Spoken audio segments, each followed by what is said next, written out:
The city of Memphis, our state, and the rest of the country gripped over the weekend by the search for Eliza Fletcher. The 34-year-old mother and teacher was out for an early morning jog Friday when police say surveillance video showed her being forced into a van. A body found Friday afternoon was identified yesterday, as we told you, as Fletcher's remains. A suspect in the case, Cleotha Abston, back in court again this morning, facing the extra charges since the identification was made, including first-degree murder. Our legal expert, attorney Greg Isaacs, is here to help us understand as this has moved from a missing person search to a murder prosecution. Greg, thank you so much for being here. Well, it's good to be here. Let's explain the charges and the investigation so far. Well, Abston is charged with first-degree murder, which carries a penalty of 51 years under Tennessee law, felony murder by aggravated kidnapping, and destruction of evidence. How did we get here? Often I tell a jury cases aren't like what you see in Law and Order, but this one is a textbook forensic case. The abduction of the 34-year-old mother of two in an affluent South Memphis neighborhood has gripped the nation, as you said, but they went to basics. They looked at surveillance video of a nearby theater. They saw someone approach her as she was jogging. She was pulled into a vehicle we now know belonged to Abston for 4 minutes in a parking lot. On the scene, police found a sandal. So what did they do? DNA from the sandal, because Abston had done time in jail.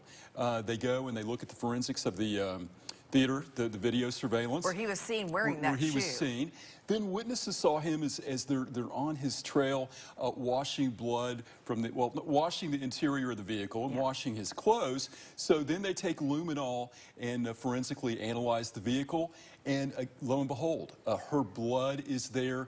So you can't outrun science if you're trying to hide. So all those factors led to the very rapid arrest of Abston in this very terrible, unfortunate crime. Horrifying.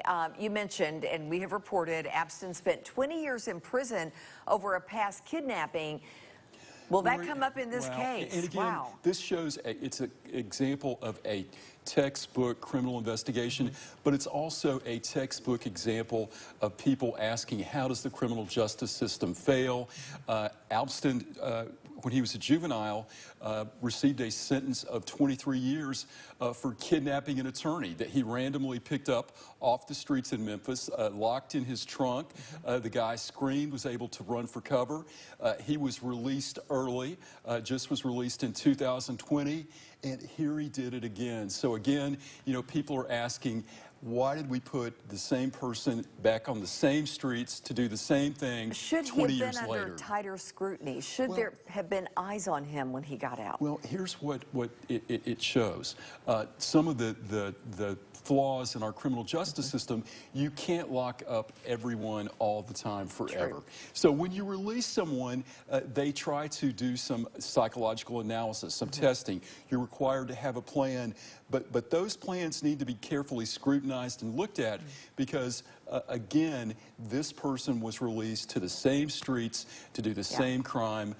Very unfortunate, but law enforcement did a textbook example of conducting this investigation, and I think Abston's going away for a very long time, and justifiably so. Tragic, tragic case. Greg, thank you. Thank you.